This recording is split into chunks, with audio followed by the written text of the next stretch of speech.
parte del segmento ST. Ayer realmente me vi con el doctor Adrián, pero no hablamos de este tema, que estamos embolatados con una tesis. Pero hoy sí voy a hablar con él a ver cuándo vamos a programar esa clase, que no sea más allá de la otra semana. Entonces vamos a empezar con este video.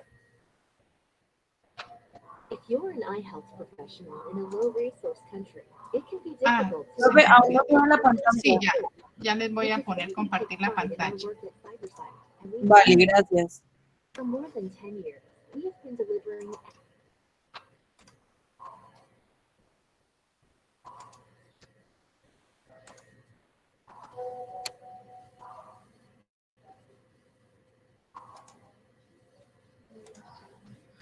Gracias.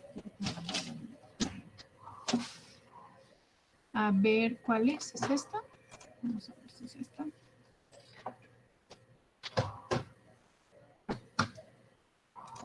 Ahí ya pueden ver.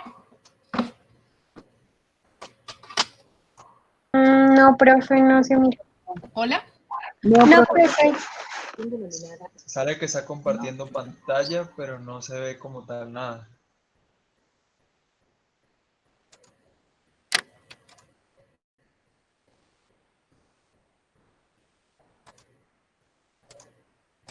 Ahora. Sí, ya Ahora no sí, sé. profe.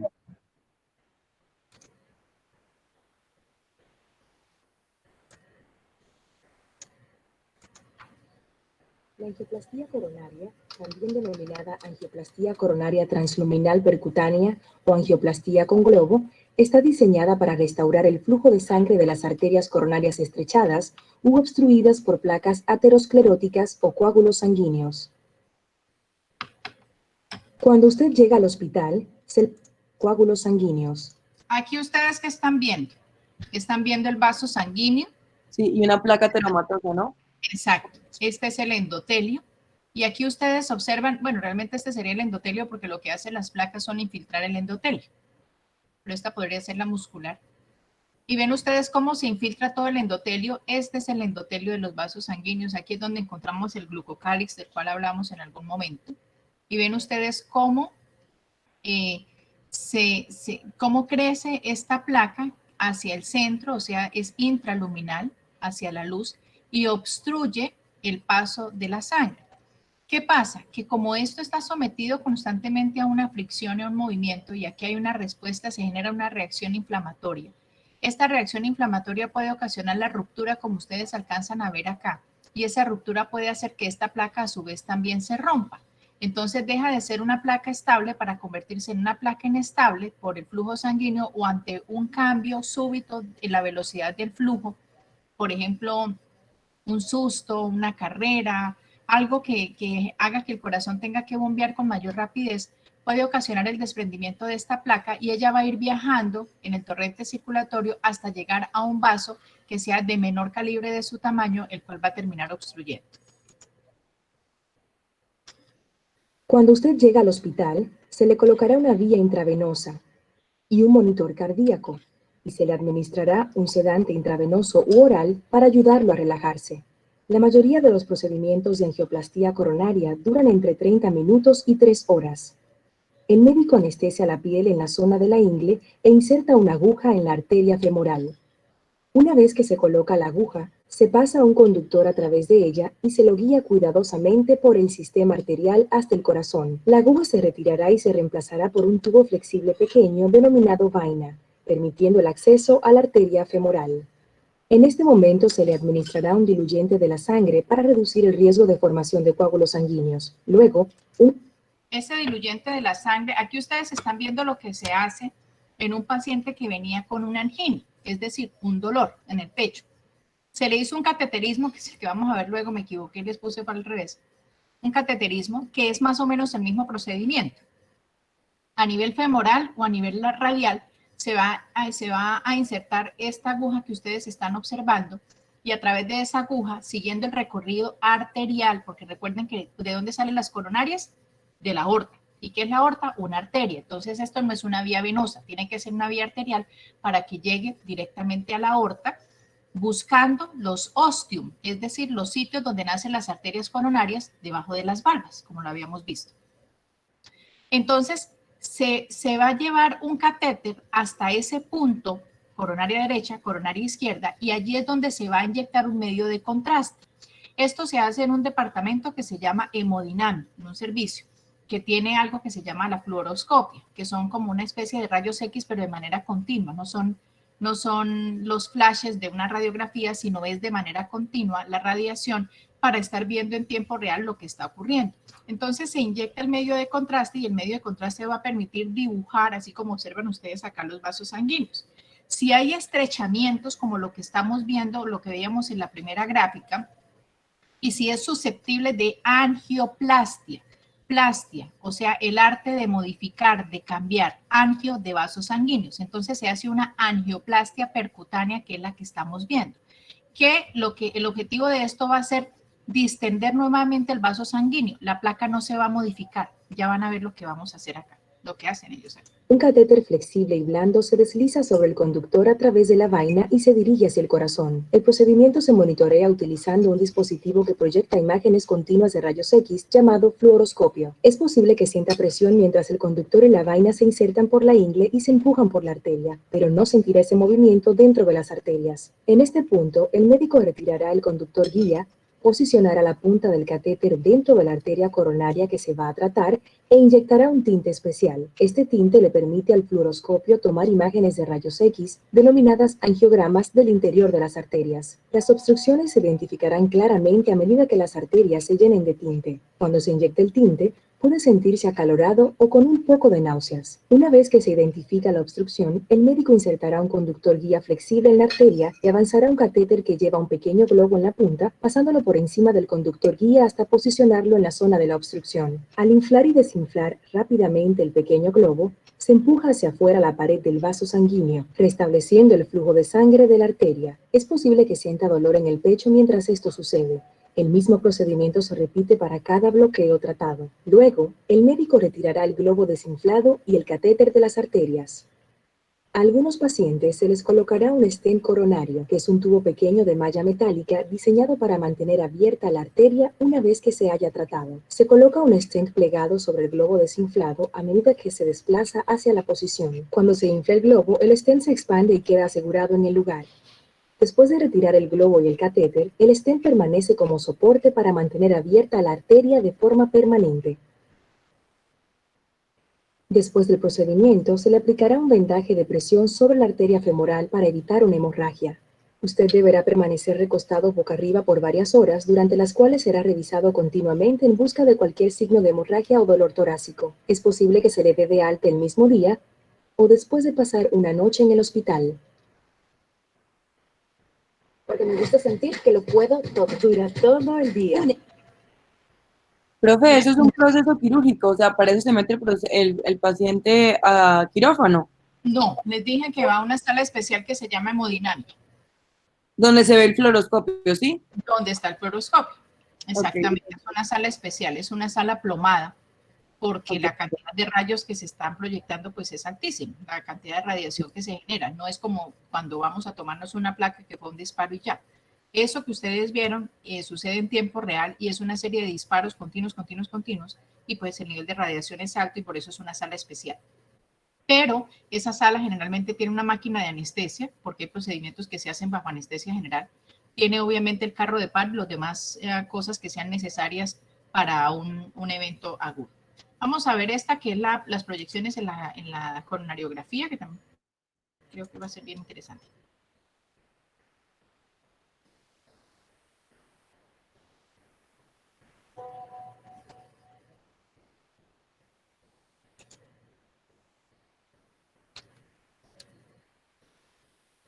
Ay, no tiene audio. Mala cosa.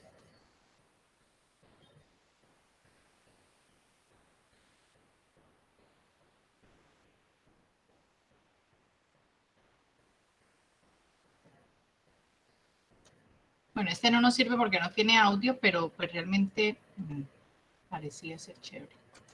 Vamos a ver este. Este sí lo tiene.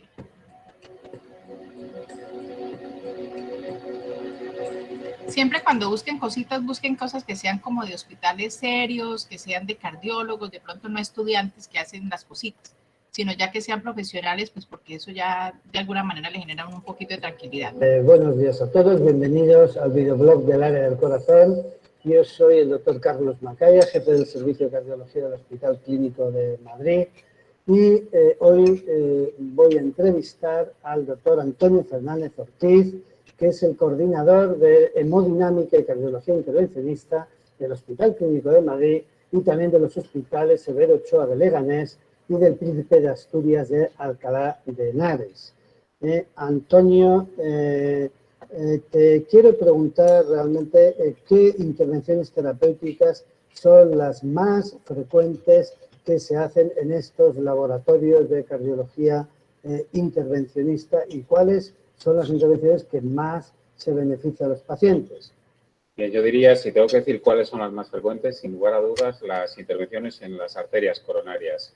Y buscando cuáles son las que más benefician, no tengo duda en elegir el infarto agudo de miocardio. Son situaciones de urgencia, pacientes con alto riesgo de mortalidad que llegan al laboratorio de hemodinámica con una arteria ocluida, como por ejemplo este paciente que tenemos aquí. Este es un paciente joven, 47 años, que a las 6 de la mañana debutó con un dolor precordial, fue atendido en la sala de Alcalá de Henares y fijaros aquí, o fíjate aquí, Carlos, cómo hay una arteria que es la descendente anterior, que la podemos ver, vamos a dibujarlo porque esto lo podemos ver aquí, cómo está ocluida, y uno esperaría que esa arteria continuara por este lado. Pues bien, este es lo que llamamos una angioplastia primaria, ahora lo vais a ver en movimiento, cómo somos capaces de cruzar con una guía esa arteria ocluida.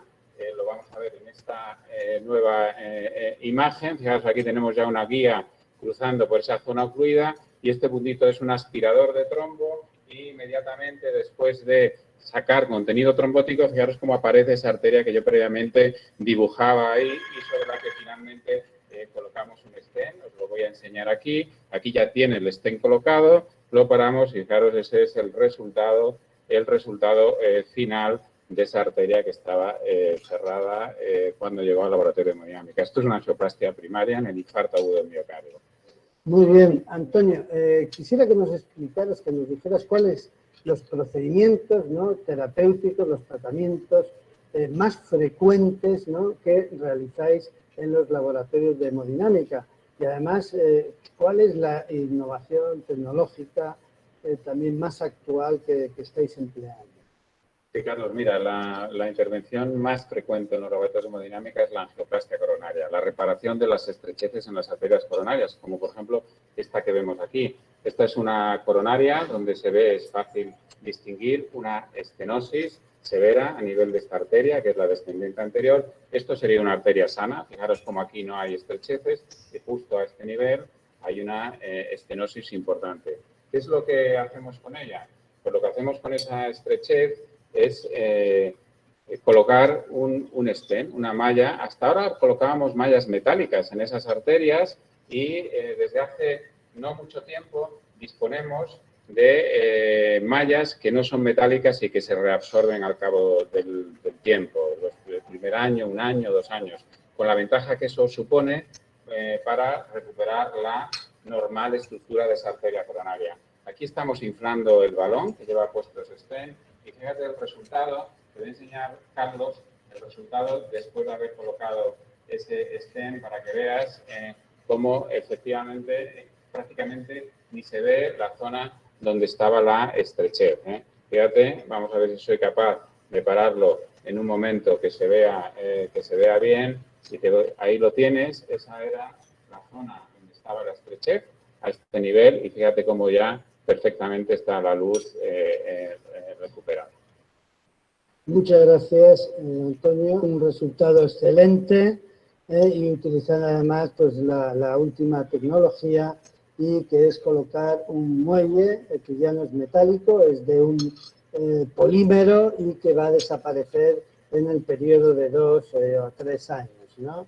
Y eso es una gran ventaja, ¿no?, desde el punto de vista de no tener un objeto extraño dentro del cuerpo, dentro del corazón y dentro de la arteria coronaria.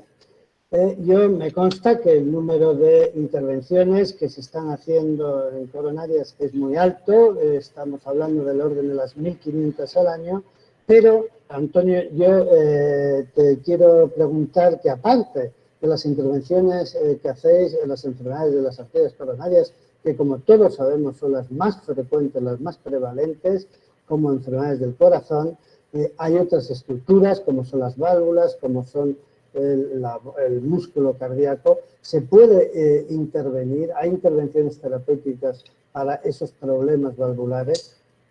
Así es, Carlos. Hay un aspecto de la cardiología intervencionista que es el intervencionismo estructural, que ya nos salimos de las arterias coronarias, nos vamos a las cavidades cardíacas, a las válvulas cardíacas, y es un campo que está en expansión tremendo, y digamos que la estrella es el implante transfemoral de válvulas aórticas, la TAVI, la famosa TAVI, en la cual nuestro centro es en España uno de los centros de mayor volumen actualmente, y luego otra serie de intervenciones como son la valvuloplastia mitral, que también nuestro centro fue pionero en esta intervención comenzando en los años 90, y cierres de orejuelas o cierres de comunicaciones interauriculares. Por ejemplo, lo que estamos viendo aquí. Aquí vemos, esto es una valvuloplastia mitral. Aquí hay varios catéteres. Este es un marcapasos, este es un pigtail. Este es un pigtail que nos da, digamos, más seguridad a la intervención. Y lo importante es este catéter que veis aquí. Este es un catéter que lo que está dentro del corazón, y fijaros cómo tiene a nivel distal un gran balón que lo que hace es inflarse justo a nivel de la válvula mitral estenótica, abriendo esas comisuras y dilatando esa válvula mitral. Muy bien, pues muchas gracias, Antonio, por esta información que nos has dado, muy actualizada, sobre las intervenciones terapéuticas, ¿no?, que se realizan hoy en día en los laboratorios de hemodinámica y en concreto la red asistencial de Hospital Clínico de Madrid, Hospital de Leganés, Hospital de Alcalá de Henares. Qué buen video, ¿cierto? Miren que ya incluso para algunas valvulopatías puede hacerse todo a través de vía percutánea. La otra, este mismo.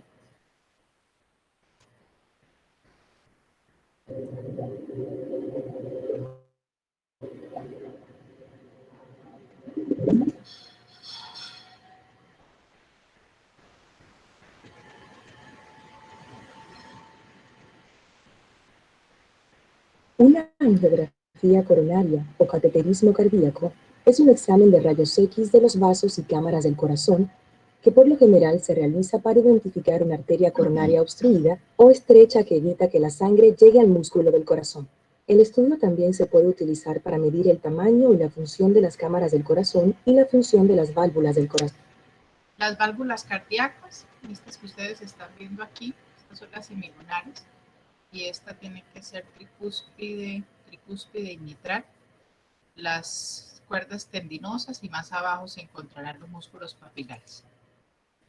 Cuando usted llega al hospital, se le colocará una vía intravenosa y un monitor cardíaco, y es posible que se le administre un sedante intravenoso u oral para ayudarlo a relajarse. La mayoría de los procedimientos de angiografía coronaria duran de 1 a 2 horas. Antes del procedimiento, se lo colocará en una camilla de exploración equipada con un fluoroscopio, un dispositivo que proyecta imágenes de rayos X. Durante el procedimiento, el fluoroscopio se desplazará por el tórax en todas las direcciones para registrar imágenes. Este es el fluoroscopio. Entonces, esta es la camilla. Estas camillas pues son de alta tecnología y tienen un control remoto que permiten desplazarse en sentido cefálico o en sentido caudal. Este es el arco del fluoroscopio y por aquí están los rayos y aquí pues está la otra estructura que los recibe. Imágenes del corazón y arterias coronarias desde múltiples ángulos. La mayoría de los cateterismos cardíacos se realiza a través de la arteria femoral en la ingle, pero los cateterismos también se pueden realizar a través de una arteria del brazo. El médico anestesia la piel en la zona de la ingle e inserta una aguja en la arteria femoral. Una vez que se coloca la aguja, se pasa un conductor a través de ella y se lo guía cuidadosamente por el sistema arterial hasta el corazón. La aguja se retirará y se reemplazará por un tubo flexible pequeño denominado vaina, el cual permite el acceso a la arteria femoral. Luego un catéter flexible y blando se deslizará sobre el conductor a través de la vaina y se dirigirá hacia el corazón. El médico vigilará el movimiento del catéter en el fluoroscopio. Es posible que sienta presión mientras se insertan el conductor y la vaina, pero no sentirá el movimiento dentro de las arterias. Para evaluar las arterias coronarias, el médico retirará el conductor guía, colocará la punta del catéter dentro de las arterias, una a la vez, e inyectará un tinte especial. Este tinte le permite al fluoroscopio tomar imágenes de rayos X denominadas angiogramas del interior de las arterias. Las obstrucciones se identificarán claramente a medida que las arterias se llenen de tinte. Cuando se inyecta el tinte,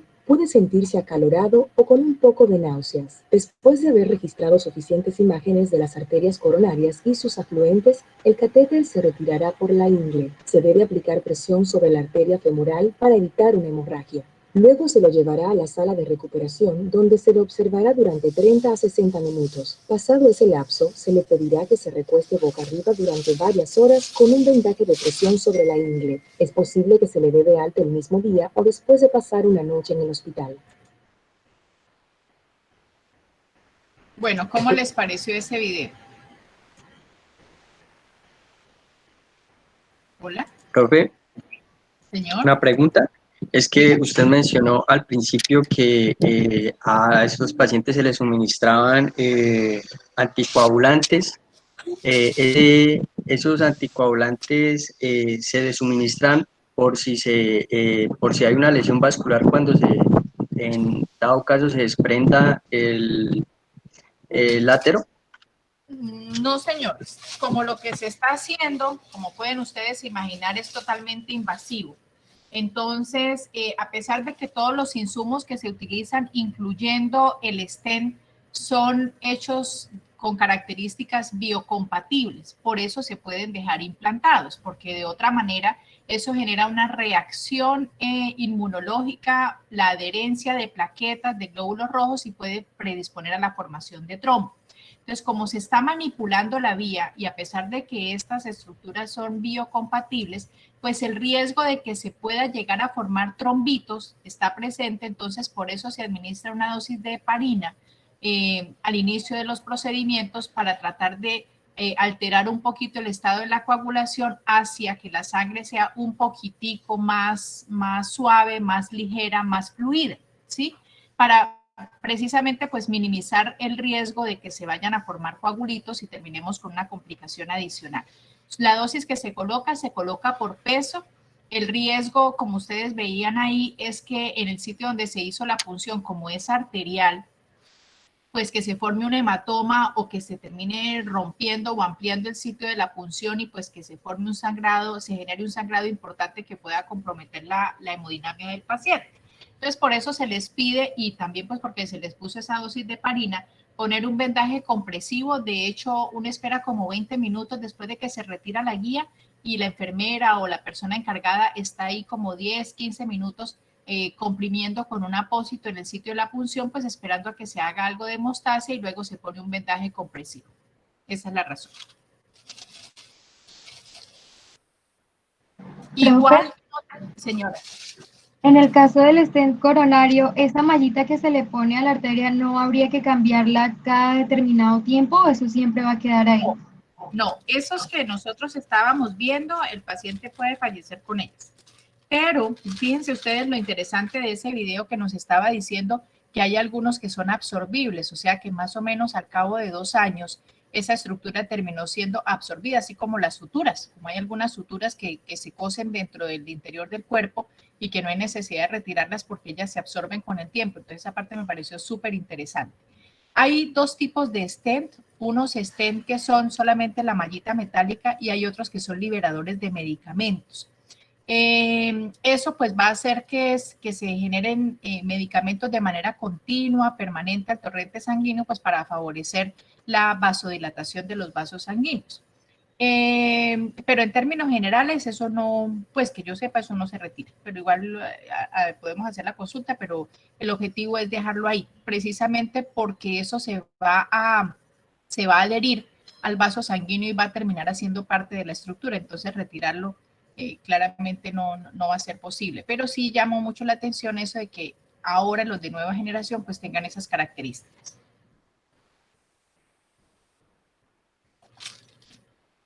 Bueno, entonces ya habiendo visto los de corazón, los que quería mostrarles, vamos a ver este de fibrilación auricular que me parece súper bonito, porque es que la fibrilación es una patología tan frecuente como la hipertensión arterial, tan frecuente como la diabetes mellitus. Entonces ustedes tienen que estar familiarizados con ella, la tienen que conocer pues lo mejor que les sea posible, porque pues en algún momento van a tener un paciente con estas características.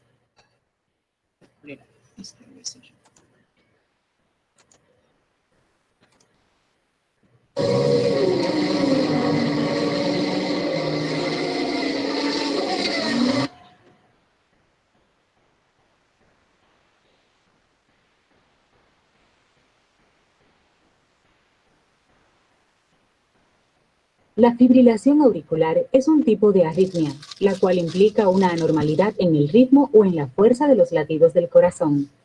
Si usted padece de fibrilación auricular, las cámaras superiores del corazón se contraerán de una manera rápida y desordenada, provocando un latido cardíaco descoordinado e irregular. El corazón es un órgano muscular que se compone de 4 cámaras, las aurículas izquierda y derecha y los ventrículos izquierdo y derecho. Durante un latido cardíaco normal, las cámaras de su corazón se contraen y se relajan en un patrón rítmico para ofrecer un flujo constante de sangre por todo su cuerpo. La aurícula derecha recibe la sangre del cuerpo y el ventrículo derecho la bombea hacia los pulmones, los cuales llevan oxígeno y eliminan el dióxido de carbono de la sangre. Al mismo tiempo, la aurícula izquierda recibe la sangre de los pulmones y el ventrículo izquierdo la bombea para suministrar oxígeno y nutrientes a los tejidos del cuerpo. Cada latido del corazón empieza en el marcapasos natural del corazón, llamado nódulo sinusal o nódulo SA, ubicado en la pared de la aurícula derecha. Aquí se inicia una señal eléctrica. Luego se propaga a través de ambas aurículas, provocando que se contraigan y expulsen la sangre hacia los ventrículos. A medida que las aurículas se relajan, la señal viaja a través del nódulo atrioventricular o nódulo AB hacia las paredes ventriculares, haciendo que se contraigan. Los ventrículos se relajan, consiguiendo un latido completo. Inmediatamente, el nódulo SA genera un nuevo impulso eléctrico, repitiendo el patrón. En la fibrilación auricular, las señales eléctricas se originan en lugares inusuales en las aurículas y cerca de las venas pulmonares. Estas señales anormales viajan a través de las aurículas al azar, provocando que las aurículas se contraigan de manera rápida y desordenada. Las señales bombardean al nódulo AB, provocan que los ventrículos se contraigan rápidamente, incluso en un ritmo aún más rápido. Las contracciones ventriculares no pueden mantener el ritmo de las rápidas contracciones auriculares, lo que provoca un latido del corazón descoordinado. Después de estas contracciones irregulares, es posible que las cámaras no se vacíen por completo. Cuando la sangre se acumula en las aurículas, podría formarse coágulos. Un coágulo puede desprenderse del corazón y viajar a través de su cuello hacia su cerebro, causando un derrame cerebral. La acumulación de sangre en los ventrículos impide... Ojo con esa palabra de derrame cerebral, ¿no? Eso es muy común escucharlo pues ustedes en la calle, pero ya ustedes como futuros médicos tienen que empezar a familiarizarse con algunos términos. Entonces, cuando a mí me dicen un derrame, yo pienso que algo que estaba contenido en algo se botó, ¿cierto? Así como cuando dicen se derramó la leche. Entonces, realmente lo que está ocurriendo aquí, los eventos cerebrovasculares los vamos a encontrar de 2 tipos, unos que son hemorrágicos y otros que son isquémicos. Los que son isquémicos es como el que ustedes están observando ahí en la imagen.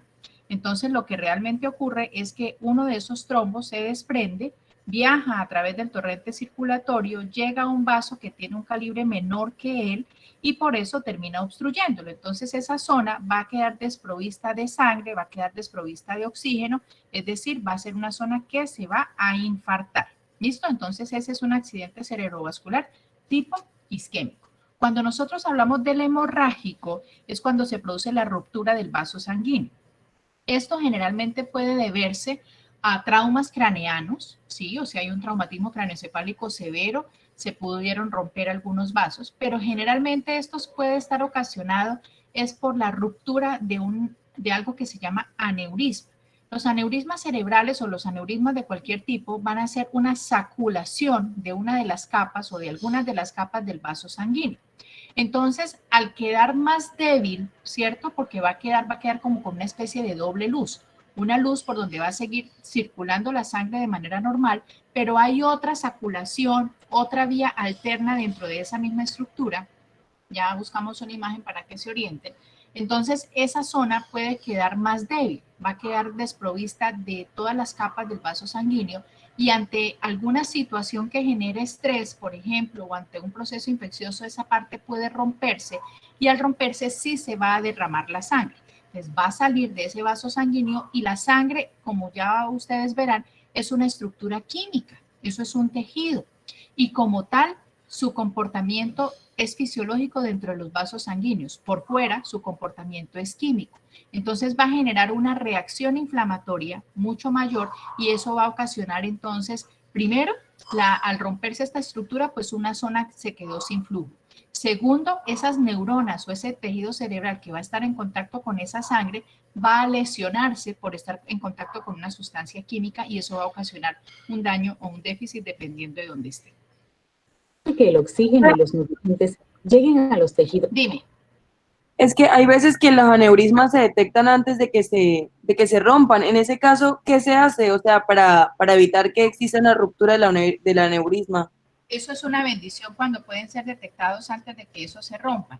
Entonces, lo que se hace es, a través de lo mismo que estábamos viendo en un laboratorio de hemodinamia, se pueden hacer o clipajes de los aneurismas o se pueden poner algo que se llaman los COIL, que es exactamente como vimos que se estaba haciendo para el cateterismo cardíaco, se van a ir introduciendo hasta ese punto, se van a ir introduciendo unos alambritos que son como una especie de resorte.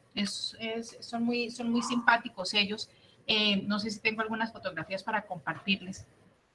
Y entonces se va metiendo a través de la misma vía como estábamos viendo en el cateterismo, se van metiendo esos alambritos y se va rellenando ese aneurisma. ¿Para qué? Para que se ocupe por ese material y no por la sangre y eso también le va a dar estructura a esa falsa pared y esa es una de las maneras. Dependiendo del tamaño, dependiendo de la localización, pues entonces los neurocirujanos especialistas en imágenes diagnósticas, aquí en Cúcuta tenemos el doctor Fonseca, Marco Fonseca, neurocirujano, entonces se va a realizar ese procedimiento, bien sea clipaje, que es como ahorcar el aneurisma, poner un clip, aislarlo, o bien pues poner los coils. Gracias, profe. Ok. Del cuerpo.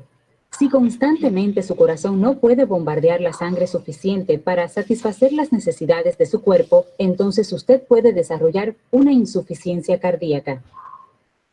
Su médico puede tratar su fibrilación auricular con medicamentos antiarrítmicos.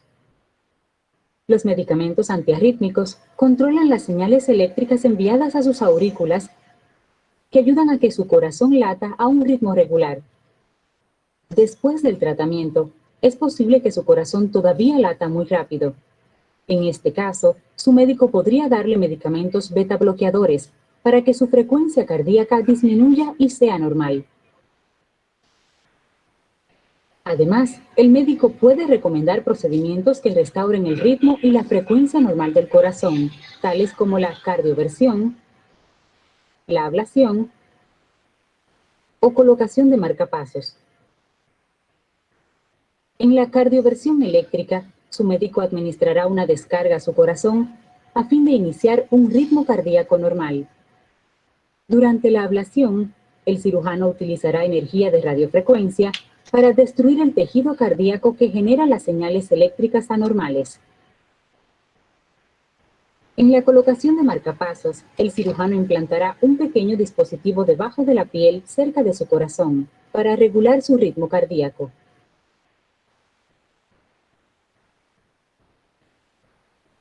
Bueno, ¿les gustó? Profe, eso sería como el ejemplo del marcapaso ectópico, sí, cómo se coloca y la destrucción del... No. Ojo con los términos, ojo con los términos. Cuando uno dice algo ectópico es algo que está fuera de su lugar, ¿sí? Pero Okay. eso lo dejamos más para... del cuerpo. Exacto, sí, por Okay. ejemplo, un embarazo ectópico que está fuera del útero. Los marcapasos ectópicos, pues está haciendo relaciones a los marcapasos que no son el nodo sinusal y que no son el nodo auriculoventricular, sino son las extracismas. Entonces, este marcapaso es un marcapaso externo, no ectópico, externo. ¿Listo? Okay. Entonces, externo porque puede ser puesto de manera definitiva, que era el que ustedes estaban viendo en la gráfica, que tiene una pilita, y pues eso ya ha avanzado muchísimo, ya hablamos de muchas otras cosas, pero pues no los quiero enredar, pero cuando estén por allá en sexto o séptimo me buscan y nos sentamos a hablar ya en ese momento de esas cosas. Y los otros, por ejemplo, lo de la cardioversión, pues eso hay que hacerlo. Bien, ¿recuerdan cuando hablábamos de la adenosina? Sí, Es profe. un medicamento que para el corazón. Bueno, la cardioversión es más o menos eso, como eso funciona a través de electricidad, ¿cierto? Ya sabemos que el principio de la vida no es una cosa diferente del intercambio iónico. Ya, eso nos quedó perfectamente claro. Por eso vimos la célula. El origen de la vida son los iones. Punto. Mientras ellos se estén moviendo a uno y otro lado de la membrana plasmática, habrá vida. Mientras ellos no se muevan, la muerte sobrevendrá. Entonces, lo que hacen de cardioversión es poner una corriente eléctrica que sea superior a la corriente del corazón para despolarizarlo. Entonces lo deja en ceros, es como poner el contador en ceros, en espera de que el nodo sinusal vuelva y arranque. Pero todos estamos preparados porque es posible que no arranque y necesite nuestra ayuda. Entonces ahí es cuando viene el masaje cardíaco y vienen las otras maniobras que ustedes han visto seguramente en las películas. ¿Claros hasta ahí? Sí, profe. Bueno, entonces sigamos, esta era fibrilación auricular, ahora vamos a ver retorno venoso. Ya la sangre va a devolverse, recuerdan lo que estábamos viendo. Vamos a ver retorno. Yo esta presentación se la paso a Rubén o a Andrea para que la compartan, son solamente direcciones de YouTube. Lo único es que pues le dediqué el tiempo a la búsqueda de esas, creo que es la misma o es otra de... A ver, ¿qué pasó? Este es de marcapaso. Vamos a ver esta, no sé qué pasó ahí, si es la misma. Cerca del centro del cerebro encontramos una pequeña glándula en forma de piñón que puede ser una de las partes... Otra cosa que les iba a decir, miren cuán peligroso puede ser el internet. Fíjense que en este video, bueno, ustedes porque van a ser ya son casi médicos, pero eso también es importante para tenerlo en cuenta a lo que uno se tiene que enfrentar en la práctica cuando le llega el paciente y le dice, ¿y por qué no le ha puesto beta bloqueador? ¿Y por qué no le ha puesto un adrenérgico a mi papá? ¿Y por qué no le ha puesto lo uno? ¿Sí me entienden? Porque ellos empiezan a navegar por internet y ellos asumen que todo lo que dicen acá uno lo tiene que hacer. Pero ellos no son médicos y internet solamente nos da una orientación. Por eso se necesita el acompañamiento de alguien que sepa un poquito más. Porque si no, entonces asumen una cantidad de cosas y eso ha ocasionado demandas. O sea, demandas contra el médico porque el internet decía de que tenía que ponerle un beta bloqueador y como el médico no se lo puso, mi papá se murió. Entonces, por eso hay que ser muy respetuoso con lo que se ve, con lo que se dice sobre lo que se ve, mientras ustedes adquieren la experiencia y eso, pues por un lado, hasta que entran a clínica y por otro lado, el conocimiento lo toman es a través de la lectura.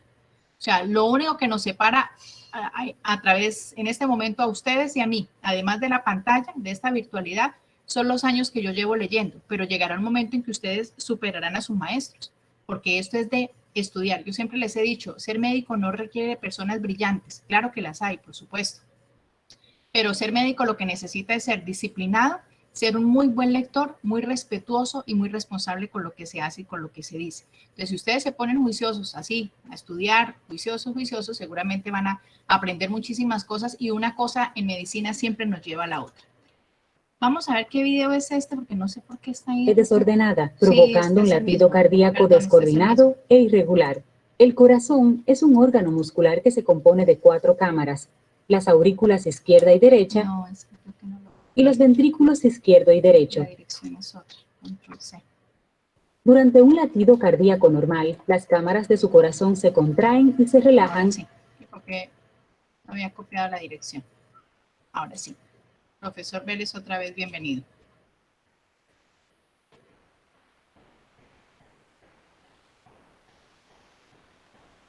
¿Profe? Señor.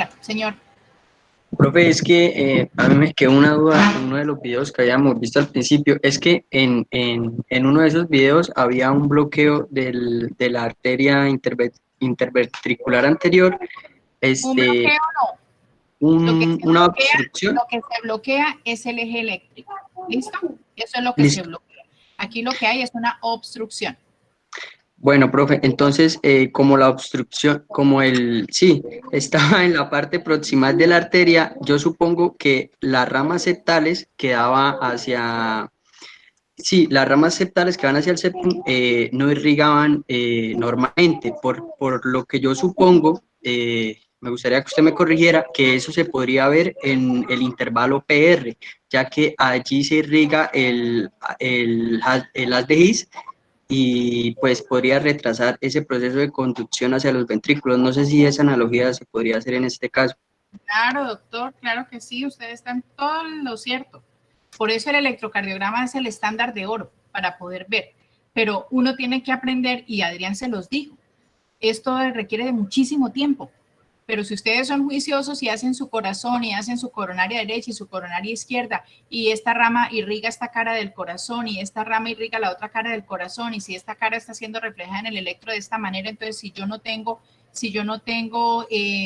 flujo hacia este lado, entonces seguramente las células no se van a poder despolarizar de ese lado, entonces a la corriente eléctrica le toca buscar otro lado, y ese buscar otro lado significa en el electrocardiograma o un supradesnivel o un infradesnivel. Claro que sí, doctor. Ojalá y siga usted muy juicioso y pueda aprender muchísimo de esto. Listo, profe, gracias. Bueno, sí, señor. Sigamos.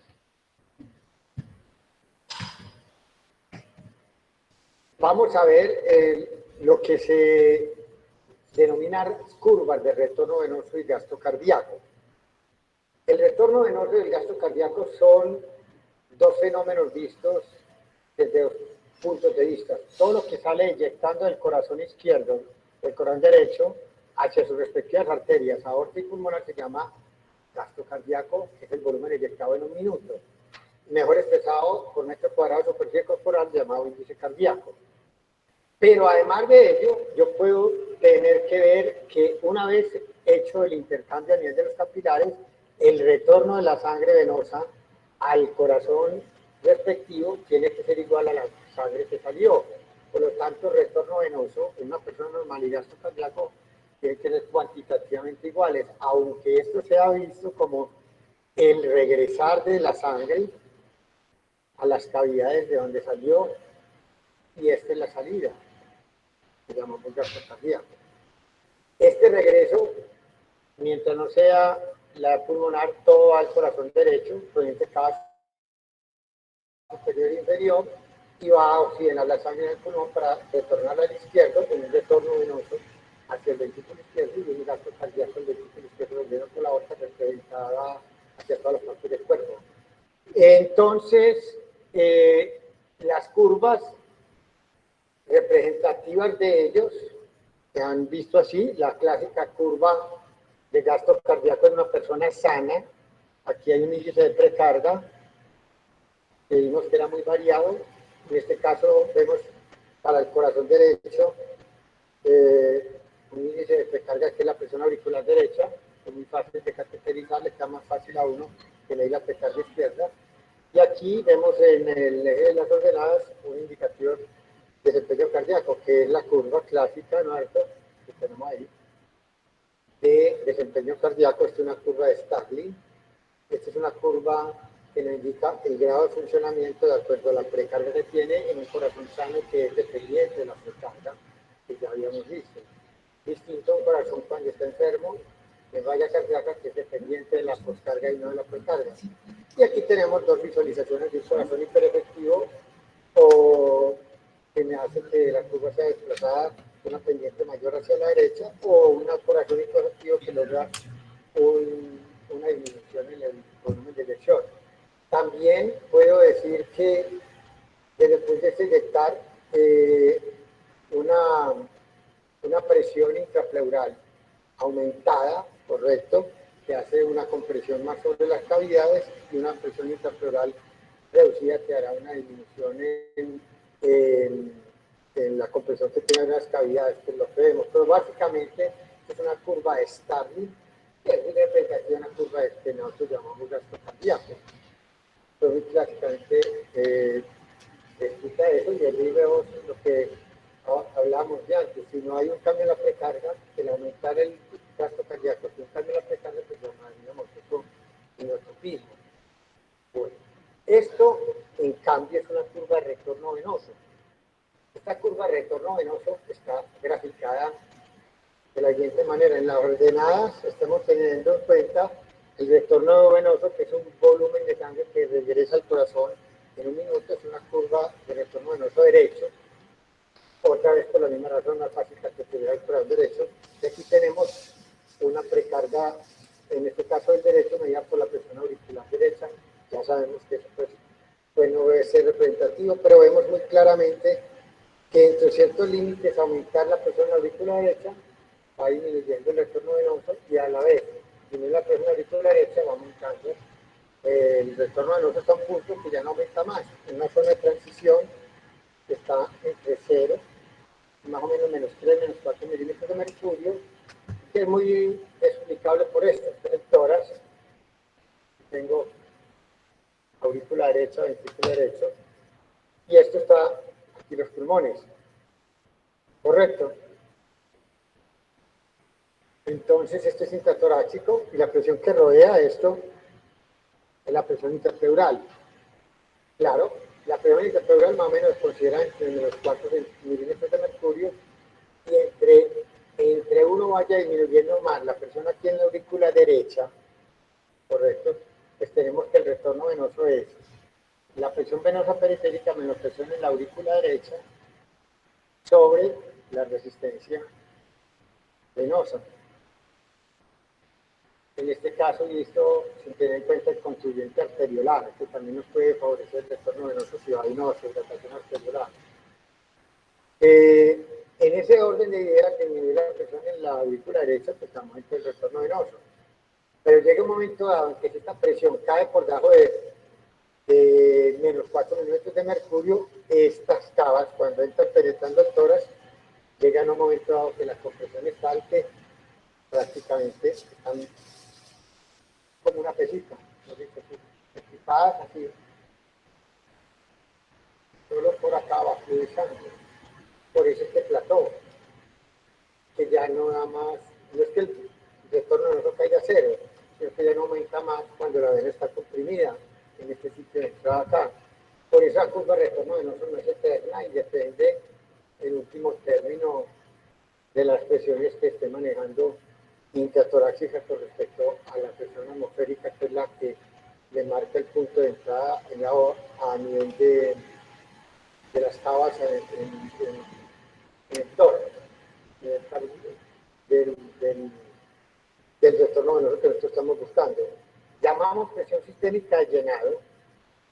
Así nosotros pudiéramos a una persona paralizar el corazón, producir un paro cardíaco, acostarlo en una camilla, ponerlo en la camilla y en todo el organismo donde sucede, donde le damos una medición,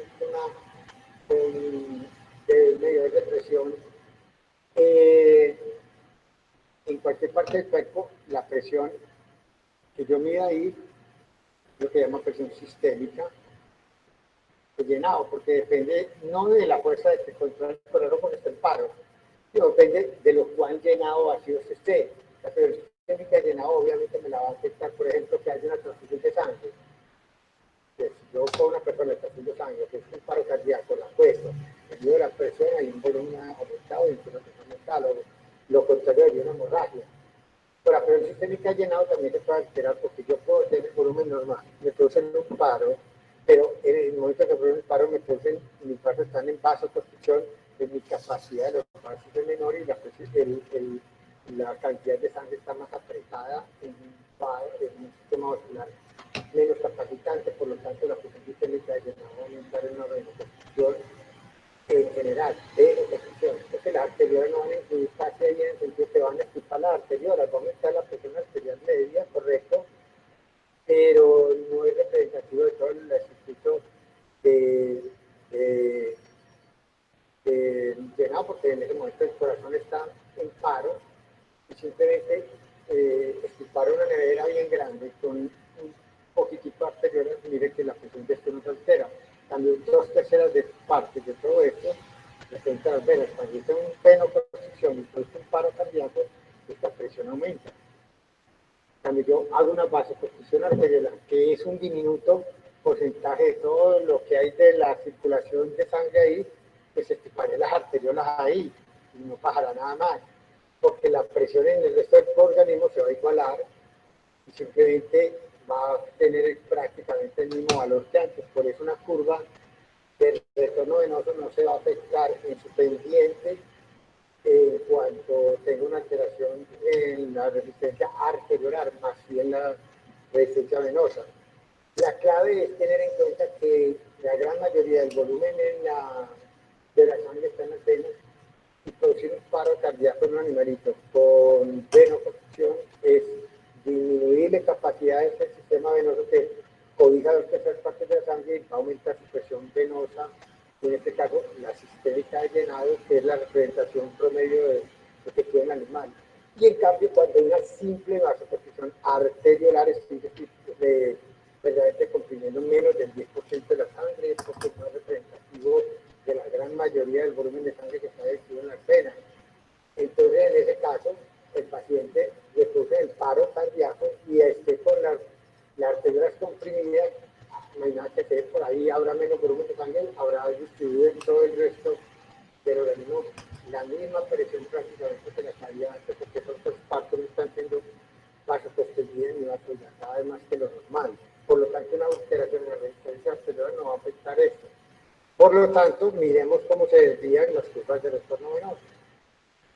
Las curvas de retorno venoso, entonces, van a desviarse de la siguiente manera. Esta es la normal, y esto es una curva de desviación hacia la izquierda y hacia abajo, y hacia esta es una desviación de la curva de retorno venoso hacia arriba y hacia la derecha. ¿Qué me puede causar una desviación a la derecha? Mire, un aumento, todo lo que aumenta la presión sistémica de llenado, que es una sistémica de llenado aumentado. Hay dos maneras de aumentar la presión sistémica de llenado. Con una transfusión, o sea, un aumento en el volumen venoso de sangre. Bien, o por una venoconstricción.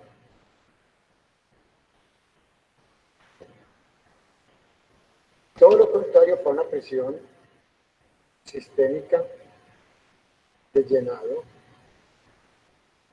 disminuida, sería aumentada, sería una hemorragia o una pérdida marcada de líquidos por hipovolemia o una venodilatación, como ocurre en los objetos.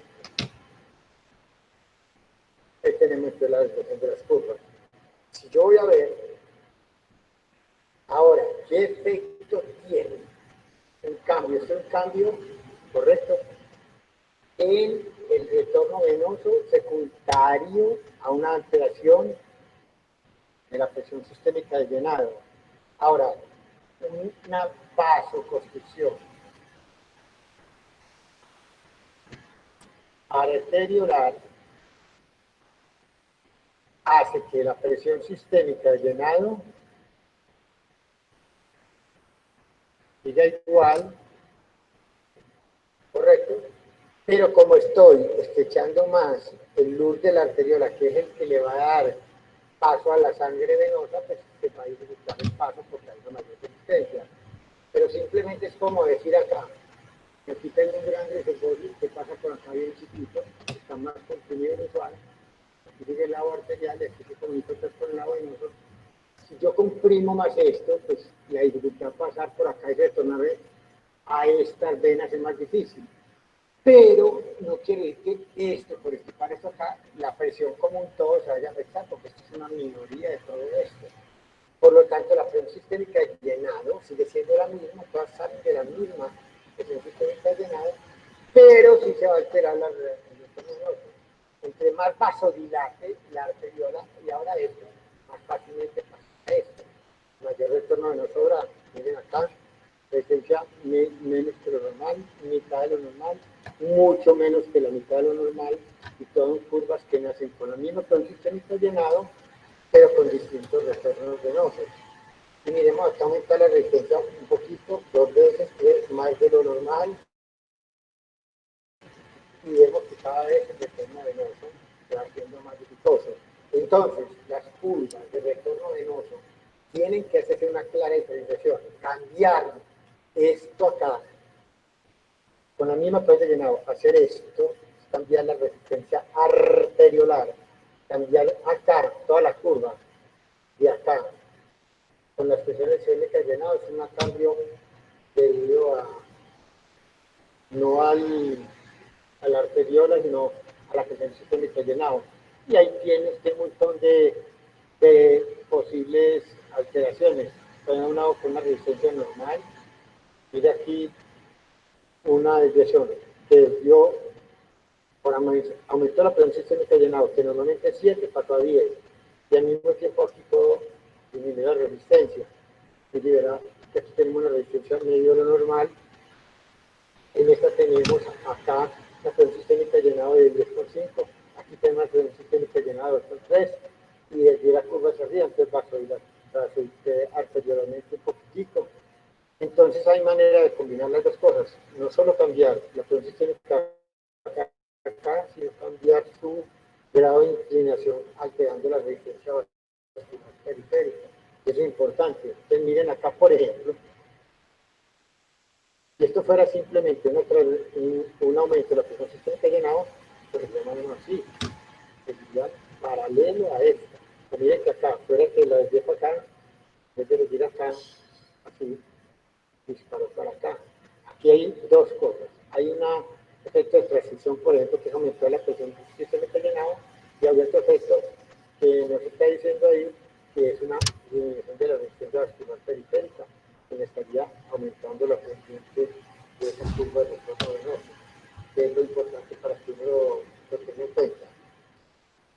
Las curvas de retorno venoso y el gasto cardíaco son una manera importante de visualizar los fenómenos que ocurren a nivel de patología como la hipovolemia, por sangrado, la falla cardíaca, y eso en un momento dado nos puede servir para iniciar un hallazgo.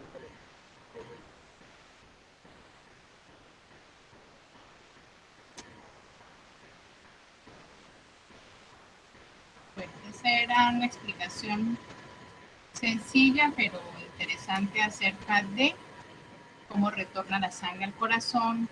Recordar entonces que son vasos de capacitancia. Son vasos de capacitancia y tienen un altísimo porcentaje de contenido sanguíneo si los comparamos con el arterial.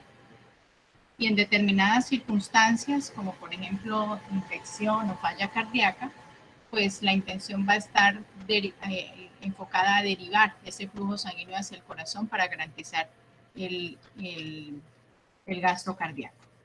Vamos a ver este video.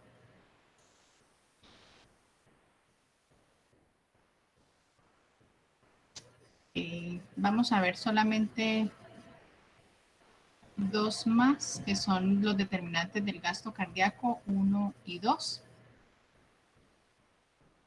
¿Tienen preguntas o vamos bien?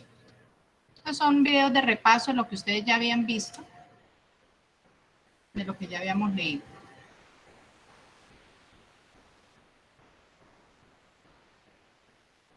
Bueno, acabando la generalidad del ciclo cardíaco y los detalles que vemos en él, nosotros ya después volveremos un poco otra vez más sobre la tensión y la generación de Laplace, y lo hicimos en forma más o menos rápida, simplemente para tener un poquito de unidades y irnos acomodando con eso. Volveremos cuando veamos poscarga, que uno de los determinantes del gasto cardíaco, mostraremos en gráfica la ley de Laplace, y haremos todos los ajustes que sean necesarios al respecto.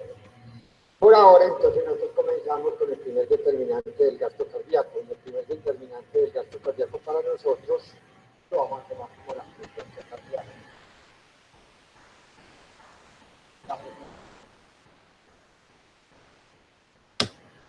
El corazón origina su impulso eléctrico en su propia estructura cardíaca.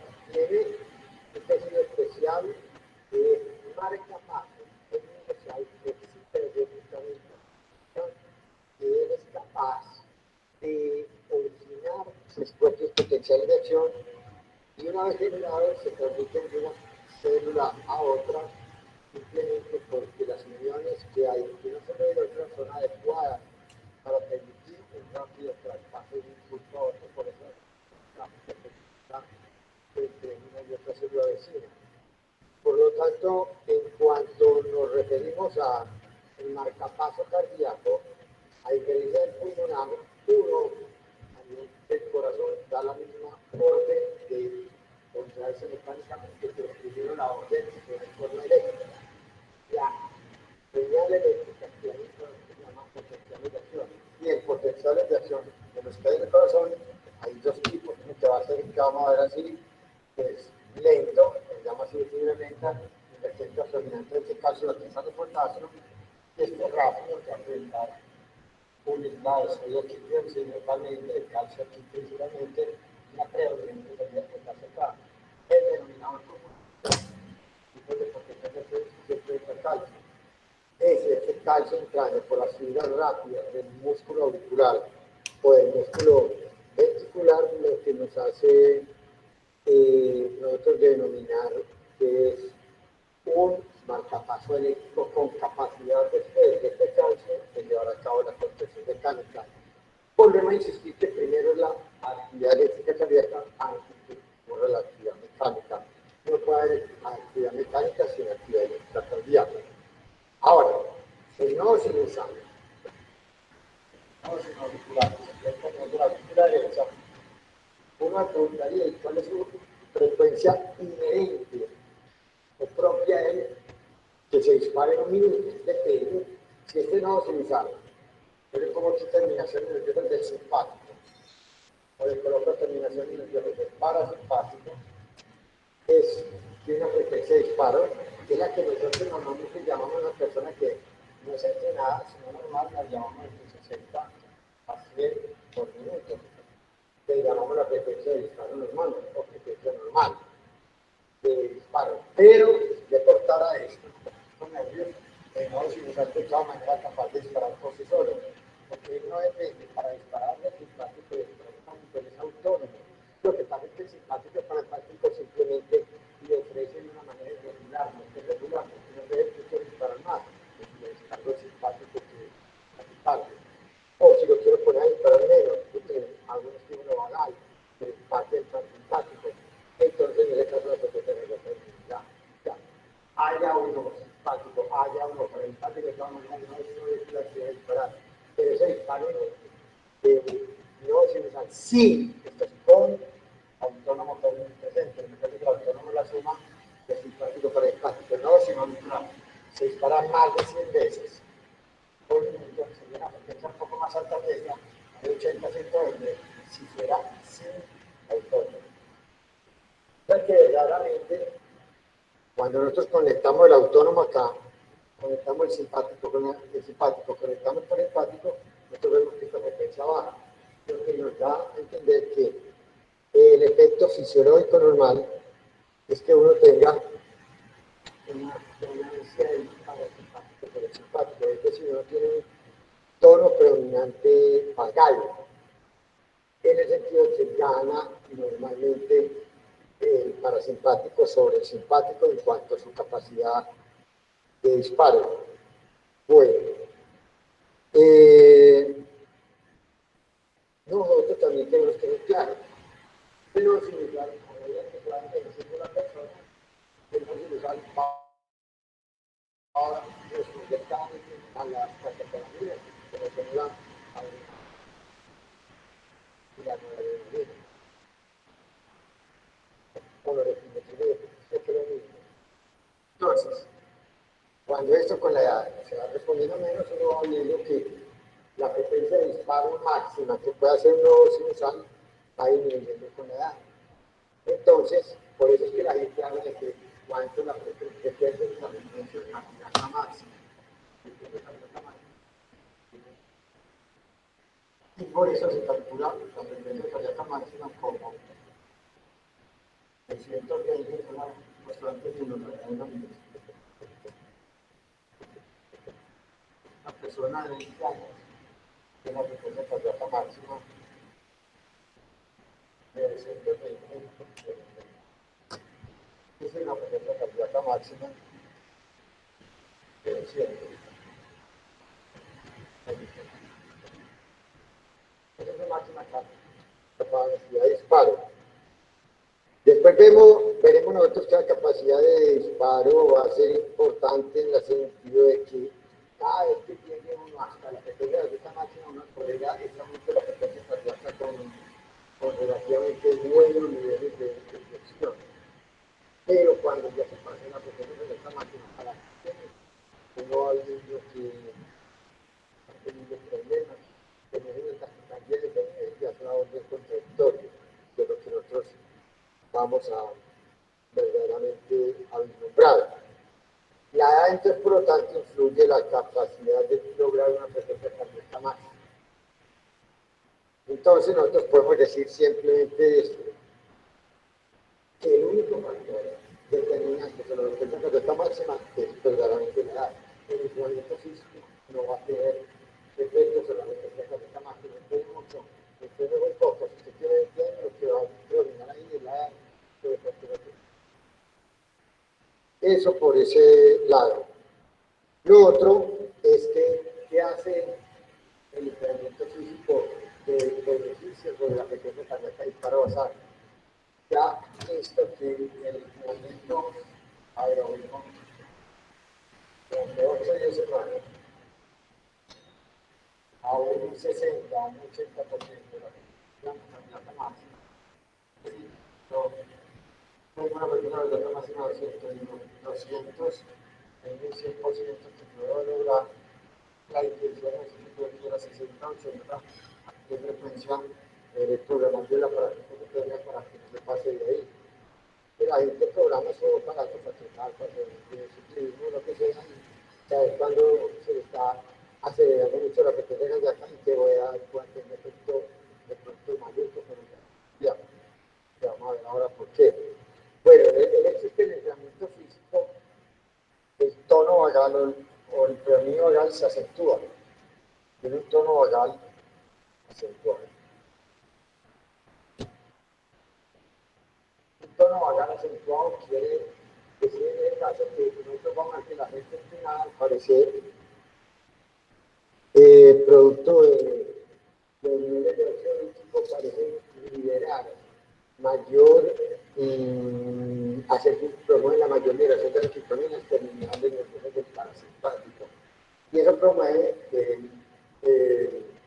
el estado basal de la persona entrenada se mantiene con una radical relativa.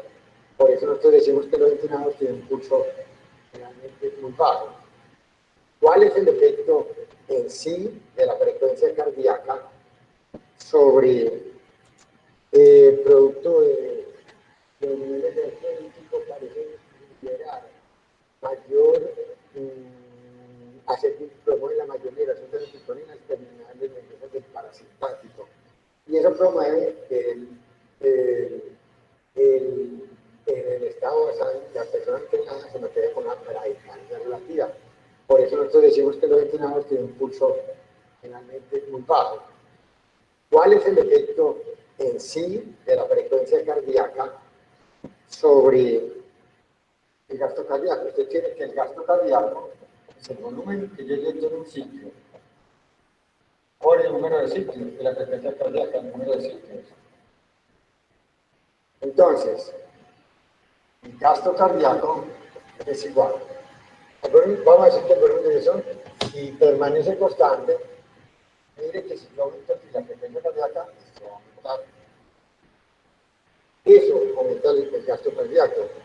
Entonces, hay que ser claro. a mayor frecuencia cardíaca entre ciertos límites, mayor desarrollo, el volumen de inyección es constante. Pero si yo que aumento demasiado la frecuencia cardíaca máxima en la frecuencia cardíaca, superando la frecuencia más que mayor que la frecuencia cardíaca máxima para la edad, es algo contradictorio porque aquí usa toda una disminución del volumen de inyección. Pero este aumento de la frecuencia cardíaca máxima contrarrestado por una caída mayor del volumen de inyección, y aquí es donde el gasto cardíaco, que es de clase normal aumentado, disminuye. La taquicardia, ¿verdad? Taquicardia es distinta a esta taquicardia.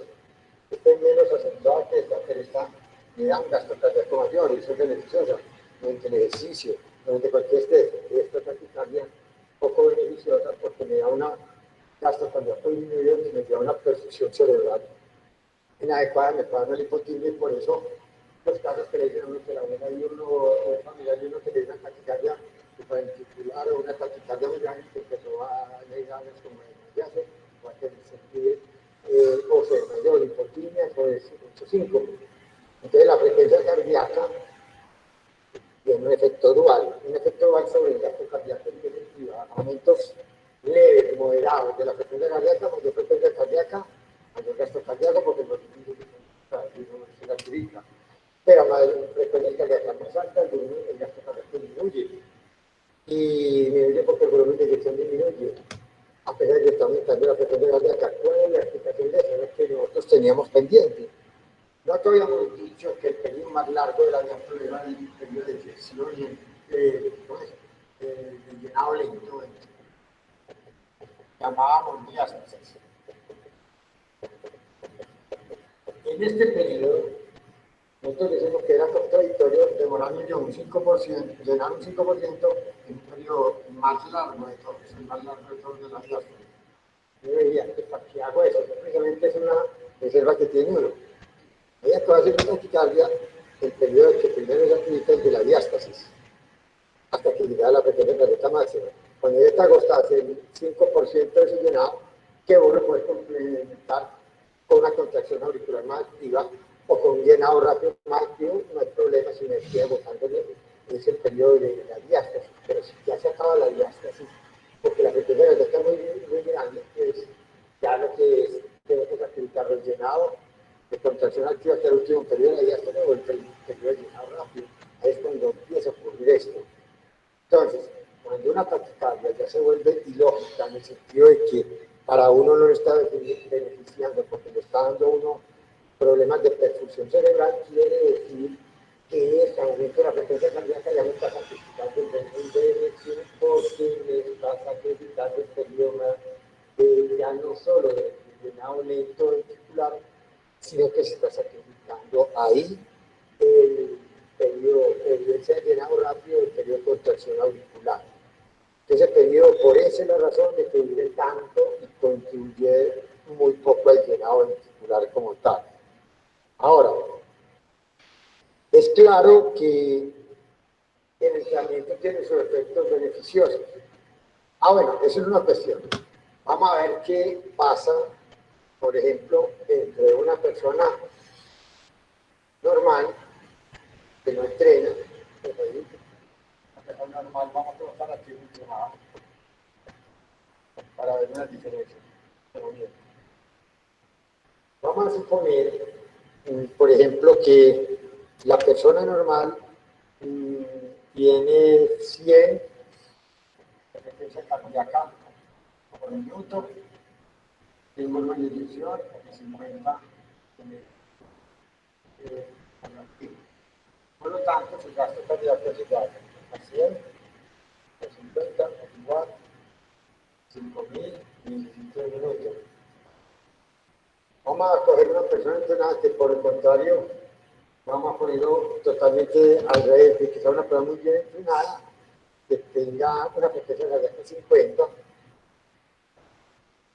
por minuto, con un volumen de inyección de 100 ml por minuto, por latido, perdón, y un gasto cardíaco multiplicado de 100 por 50, ya que los dos en reposo tienen el mismo gasto cardíaco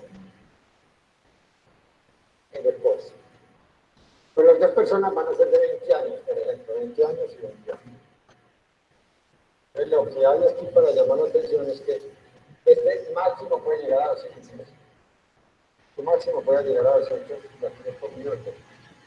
Pero mira esto, este señor, por decirlo, como mi paciente 100, van a reservar la capital 100.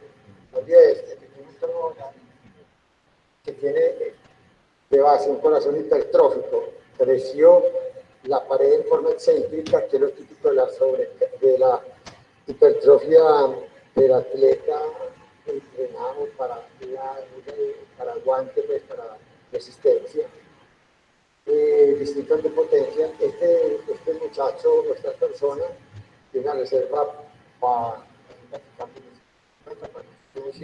en cambio este inyecta más por latido que este, pues obviamente el deportista entrenado tiene una capacidad de tener gasto cardíaco mucho mayor que una persona que no lo tenga. O sea, tiene una reserva de frecuencia cardíaca mucho mayor, y que tenga una frecuencia cardíaca mucho mayor tiene muchas probabilidades de lograr un éxito mayor que la cantidad de inyecciones mayor también. Otro efecto verdaderamente muy llamativo que molesta mucho los niños y todo eso es esto. Uno esperaría que si yo tengo 50 latidos por minuto, con un volumen de lesiones que de repente por ejemplo, esperaría yo que yo multiplicara hasta 100 latidos por minuto el volumen de lesión que hace 1000, esto me daría 10.000 por minuto, que se multiplicaría. Eso es simplemente por el hecho de que en vez de hacer 5 ciclos minutos, eyectando lo mismo, se hace 10. Pero miren lo que me encontraron, que fuera eso, que aumentar de 50 a 100, teniendo la misma eyección de 10.000, vieron que el volumen de eyección no se quedó en estos 1.000, sino que verdaderamente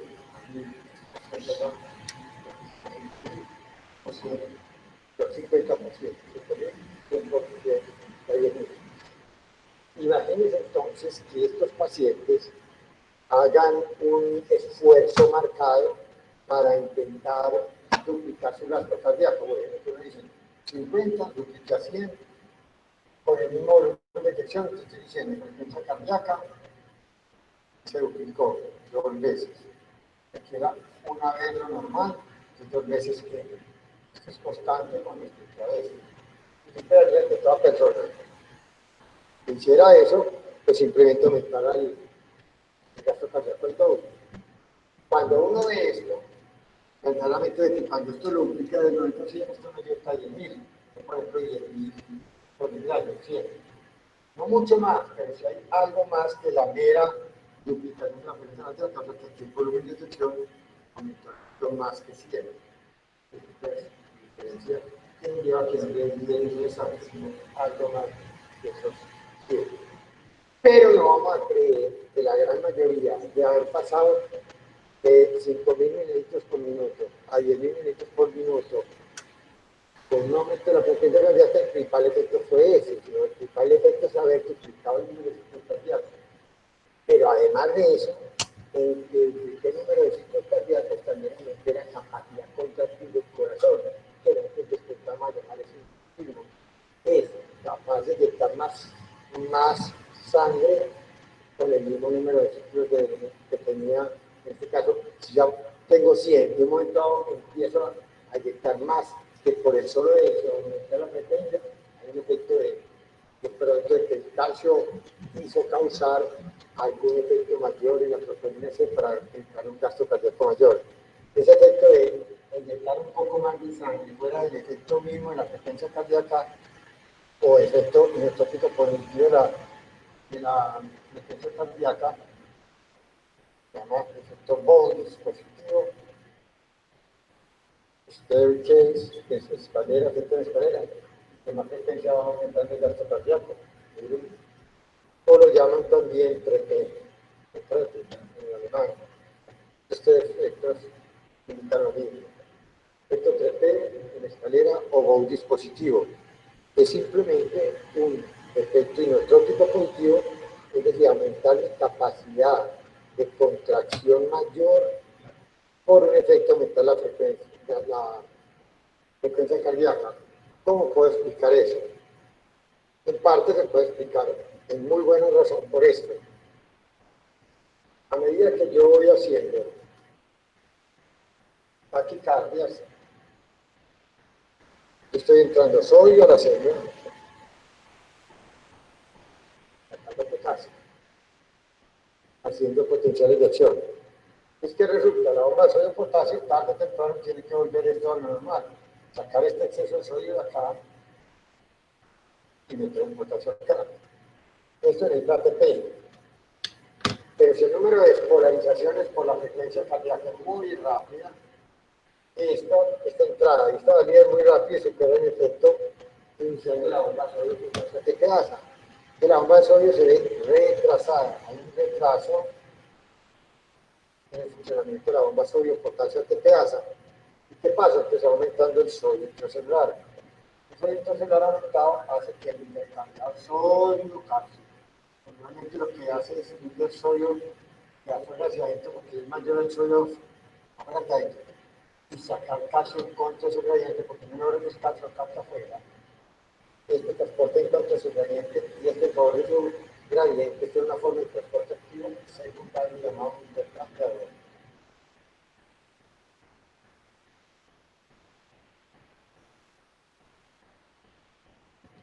Eso hace que entonces al acumularse este sodio intracelular, este gradiente sea menor, esto funcione menos, y me voy quedando con una sobrecarga de calcio intracelular.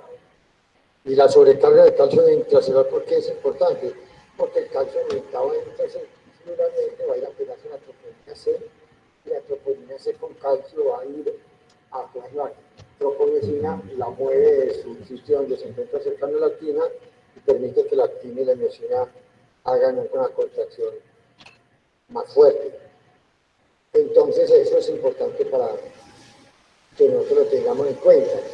Es el efecto de la frecuencia cardíaca sobre el gasto cardíaco. Un doble efecto. Uno, por el solo hecho de aumentar la frecuencia cardíaca, al hacer más número de ciclos en un minuto contráctiles, pues obviamente así es lo mismo en cada ciclo con tantos números de ciclo más que lo normal, tiene que inyectar más.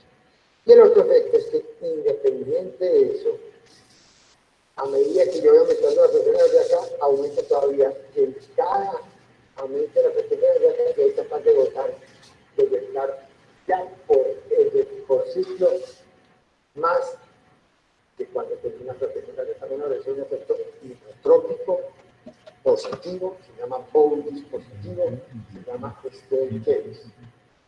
Y entonces, eso para nosotros es importante tenerlo en cuenta. No podemos olvidar entonces que la frecuencia cardíaca es un determinante del consumo de oxígeno. ¿Por qué? Porque hacer más ciclos en un minuto implica hacer más enlaces de actividad. Implica que más la miosina va a tener que poder la ATP y degradarla en ADP y componerlo para hacer un ciclo contráctil. Es uno de los determinantes del consumo de oxígeno y la taquicardia. Tanto es así que uno de los problemas que tienen las enfermedades coronarias, y en coronopatía, es que en la coronaria, que cada vez que usted le aumente la demanda de oxígeno, puede presentar una angina de pecho, producto de que la oferta por las coronarias que ofrece oxígeno, primero que la demanda, que es lo que pide el corazón para funcionar normalmente, así, usted crea que no, el tener que obligar al corazón a no contraerse 50 veces por minuto y no 100 por minuto, eso significa tener que consumir más oxígeno para hacer más ATP en 100 ciclos contráctiles que 50. Por lo tanto, va a tener que pedir a las coronarias que me lleves oxígeno por la sangre de las coronarias para hacer 100 ciclos contráctiles y no para hacer 50. Entonces le hace decir a una coronaria que ya está parcialmente tapada, tener que vasodilatarse más o de alguna manera aumentar la presión previa al sitio de esta placa para que aumentar la presión trate de mantener el flujo adecuado. Y si eso no es así, es cuando se genera el desbalance entre la oferta de oxígeno por las coronarias y la demanda de oxígeno por las coronarias. Eso se llama asenia de pecho, una isquemia coronaria o una isquemia en cualquier parte del cuerpo en donde hay un desbalance entre oferta y demanda de oxígeno. Con esto, entonces, finalizamos la charla en cuanto a la determinación del gasto cardíaco número 1, que va a determinarse el efecto de la frecuencia cardíaca, que los libros de farmacología frecuentemente llaman cronotropismo positivo, cronotropismo negativo. El aumento de la frecuencia cardíaca lo llamamos efecto cronotrópico positivo, y en ello con una droga, su efecto sobre la frecuencia, aunque disminución de ella, es igual a cronotrópico.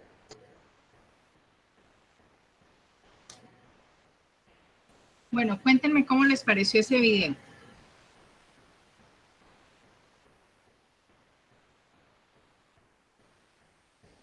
¿Me quedé sola? Profe, bien, pero No. a mí me quedó una duda. ¿Cuál? No sé si... es que en eso se me cortó un poco el audio, cuando hablaba del gasto cardíaco en los que entrenaban y en las personas normales. Lo que yo entendí es que, o sea, por supuesto las personas entrenadas van a inyectar mayor sangre, pero con una menor frecuencia, pero por lo tanto van a tener mayor gasto cardíaco. Entonces estas personas eran las que podrían tener perfusión a nivel cerebral, pues, que es cuando, que si mareo y esas cosas. No entiendo la pregunta porque independientemente de eso, todos deben tener perfusión cerebral. Si no, no podríamos caminar ni pensar ni nada de eso. O sea, mi pregunta es que cuando se aumenta la frecuencia cardíaca mayor de la máxima, ¿habrían esas repercusiones o eso no es un factor para que haya... ¿Cuál repercusión? ¿Cuál repercusión? O sea, que él hablaba de perfusión cerebral, o sea, que mareos y esas cosas, pues. No, eso es hipoperfusión cerebral. Ah, eso, perdón. Estábamos viendo algo de la autorregulación, ¿recuerdan?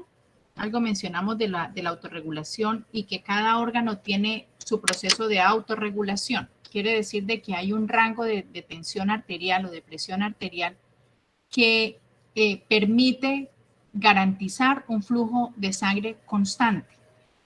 O más que un flujo de sangre constante, la perfusión, es decir, que a nivel de los capilares llegue X cantidad de sangre, poquita o mucha, pero mientras esté en ese rango, la célula va a estar bien, ¿sí? Esa es la autorregulación. Por ejemplo, a nivel del cerebro, las cifras de autorregulación oscilan entre 50 y 150 milímetros de mercurio. Como pueden darse cuenta, es un rango bastante amplio. Lo que quiere decir que cuando se sale de ese rango es cuando el cerebro va a empezar a sufrir. Es decir, cuando esa presión o es extremadamente alta o es extremadamente baja. ¿Listo? Entonces, cuando hay un estado de hipotensión, si ese estado de hipotensión es sostenida y la presión arterial media está por debajo de ese rango, es cuando van a venir esas manifestaciones, el mareo, el ortostatismo, la pérdida del equilibrio y que el paciente siente que se va para el piso o incluso se pueden caer. ¿Listo? Quizás eso es lo que tú estás preguntando. ¿Qué pasa con los deportistas de alto rendimiento, los deportistas en general? Entonces, ahí como ustedes veían, la secreción de óxido nítrico, por eso es que el ejercicio es tan maravilloso, cura enfermedades, ayuda no a curar, pero a evitar la progresión de la diabetes, del Alzheimer, una cantidad de enfermedades, precisamente por la cantidad de sustancias que se secretan desde endorfinas hasta mediadores celulares. Y entonces los deportistas van a tener una mayor secreción de óxido nítrico y ese óxido nítrico va a actuar directamente sobre el parasimpático y al actuar sobre el parasimpático entonces va a generar una menor frecuencia cardíaca. Entonces es por eso que ellos en reposo pueden tener frecuencias de 50, 45 o incluso a 40 latidos por minuto, pero hay un proceso de acondicionamiento general que les permite con esa frecuencia cardíaca garantizar que haya esa presión de perfusión para todos los órganos. Si eso se baja aún por debajo de ese nivel, pues obviamente pueden sobrevenir las manifestaciones como las lipotimias, la hipotensión, el mareo, las ganas de vomitar y todas esas cosas. No sé si te respondí. Sí, profe, gracias. Con gusto. ¿Alguna otra pregunta? Miren ustedes que esto que estamos viendo a través de estos videos, por eso me gustan tanto, es el resumen de todo lo que ya hemos visto. Por eso ya para ustedes resulta más fácil empezar como a relacionar las cosas porque ya hicimos la lectura, ya lo vimos en clase. Vamos a ver el segundo de estos 3 videos. El quiz no lo vamos a poder hacer hoy porque hay varios compañeros que tuvieron problemas de conexión.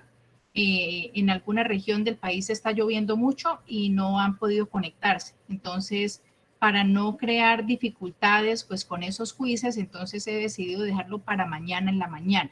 Entonces vamos a empezar la clase con ese quiz. Andrea y Rubén, ¿ya les pasaron el temario? Sí, profe, yo tengo una pregunta. Pregunta. Sobre cómo vamos a trabajar las clases. Y ella nos pasó los temarios de cada exposición y usted nos dijo que iban a hacer 2 exposiciones diarias, ¿sí?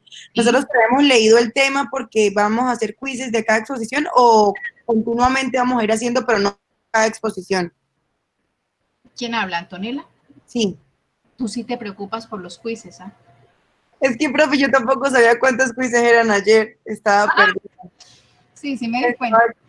Mira, pensaba que eran 6 en vez de 5. El objetivo de esos quizzes no es otra cosa que hacer el control de lectura, porque yo tengo que asumir en principio la buena voluntad que tienen ustedes de aprender, de que no tienen el policía ahí para que lea, para que estudie, porque eso ya es arcaico, ¿cierto? Ustedes tomaron la decisión de ser médicos y tendrán que ser los mejores. Si no, Virgen Santísima, hermanos, ¿de quién yo voy a quedar cuando tenga 60 años? Por eso es que me aprendo bien sus nombres, para saber quién es el que me va a atender, porque dependiendo de eso me dejo atender o no. Entonces, miren, la idea es hacer los controles de lectura. Fíjense que yo no les pregunto absolutamente nada que no se haya visto, nada de lo cual no hayamos hablado, nada que no esté consignado en los libros. Entonces, no se preocupen. O sea, prepárense siempre para el peor escenario, quiz. Siempre estén preparados para un quiz. ¿Listo? Eso es lo que vamos a hacer. La dinámica de las exposiciones es de ustedes. Sorpréndanos. O pueden hacer una clase magistral como lo que hacemos. Válganse de Kahoot para hacer un quiz en la mitad de a sus propios compañeros y me pasan los resultados de eso para tratar de mantenerlos atentos durante la clase. Entonces, Kahoot me parece una buena herramienta. Entonces, hagan un quiz de Kahoot a la mitad y hagan un quiz de Kahoot al final. Y me pasan esos resultados al final y los tomamos como una calificación. Y al grupo expositor le otorgo una calificación como si hubiesen presentado el quiz, ¿correcto? Y de ahí sacamos las notas. ¿Les parece? Sí, profe. Está súper bien la idea. Entonces, utilizamos otra herramienta y ustedes están entretenidos y de esa manera también obligan a sus compañeros a estudiar y están todos atentos en clase. ¿Listo? Listo, profe, muchas gracias. Bueno, entonces hagamos una cosa. Ustedes para mañana no alcanzan a tener eso, lo van a tener para el viernes, ¿cierto? Para que les quede tiempo. Sí. La exposición serían ¿cuántos grupos por clase, profe? Preparen siempre 2. Preparen siempre 2, porque hay temas que son largos, ahí Andrea los dividió bien, pero hay temas que pueden ser un poquito largos, otros que pueden ser más corticos. Entonces, siempre tengan preparados 2, que si no alcanzan, pues ya lo adelantaron. Entonces, así las cosas, hagamos algo. Mañana nos vemos a las 6, miércoles, sí. Mañana nos vemos a las 6, entramos con el quiz y vemos los 2 videos que nos hacen falta. Y con eso terminamos mañana para no saturarlos, para que empiecen a estudiar sistema nervioso. ¿Listo? Profe, otra cosa. Usted puede enviar los links de esos videos. ¿Qué pasa mucho? Que cuando vemos los videos ya mismo les mando la presentación. Se le voy a mandar la presentación. A ver, aquí están. Ustedes están viendo mi pantalla, creo. Andrea. Sí, profe. O Rubén. Rubén Menéndez. Señora, sí, ese es mi correo. Y Andrea. Andrea. Desde ese, profe. Vanessa David. Entonces, la presentación se llama circulación coronaria. Y estos son todos las charlas que yo he recogido que me parecen interesantes. Creo que ahí está todo eso. O sea, pues he visto video por video, hay unos que me gustan más, otros que me han gustado menos, pero traté de escoger lo mejor para ustedes. ¿Listo? Entonces, ahí ya los tienen. Entonces, mañana seguiremos. O hagamos una cosa para no saturarlos. Voy a confiar en ustedes. Faltan bastantes videos. Faltan 3, 5, 7. Faltan 9 videos. hagamos una cosa. Ustedes se van a comprometer a ver estos videos. ¿Me escuchan? Sí, señora. Señora, Ustedes se comprometen a ver esos videos, ¿sí? Porque son chéveres, son interesantes, les aportan a ustedes. Y el quiz lo hacemos entonces el viernes empezando la clase. El viernes tenemos clase ¿a qué horas? que A habíamos las quedado 10. 7, ya reviso, profe, un momento.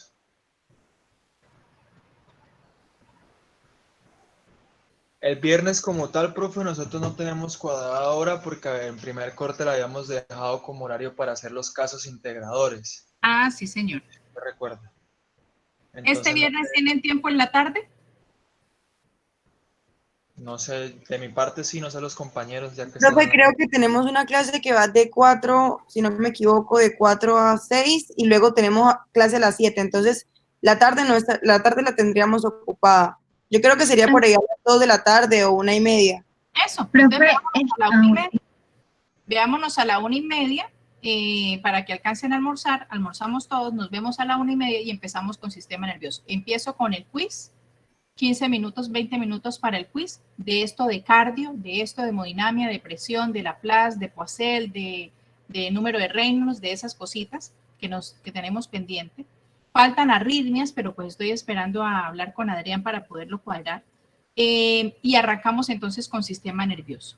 ¿Le parece? Como es viernes, arranquemos solo con la primera exposición. Es que no tengo acá el libro conmigo para ver qué tan largo sea. Tengan los dos grupos listos. La idea es trabajar de 1:30 a 4 de la tarde.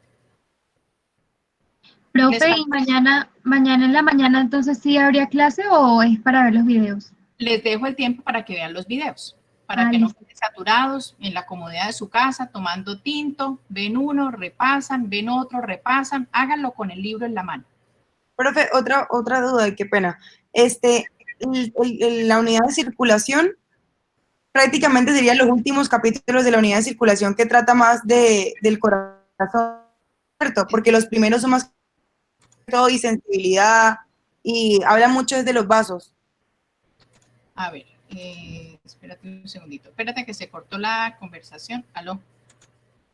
¿Aló? ¿Me escucha? Sí, ahora sí, es que pensé que no había caído. Profe, A ver, que si el quiz sería de los últimos capítulos de circulación, porque los primeros capítulos son más que todo de los vasos, o sea, hablan de generalidad, de presión, de flujo. No, eso es importante, o sea, anatomía de los vasos, eso no se lo voy a preguntar, tienen que obviamente ustedes leerlo y conocerlo, por ejemplo, estábamos hablando del aneurisma, ustedes tienen que conocer esa anatomía. Son las generalidades. Exacto, las generalidades, pero por favor, sí, obviamente flujo, presión, resistencia, todas esas cositas. Ok, listo. ¿Listo? Bueno, entonces así, les deseo una feliz tarde, aprovechen el día de mañana y si Dios lo permite nos vemos entonces el viernes a la 1:30 de la tarde. Ya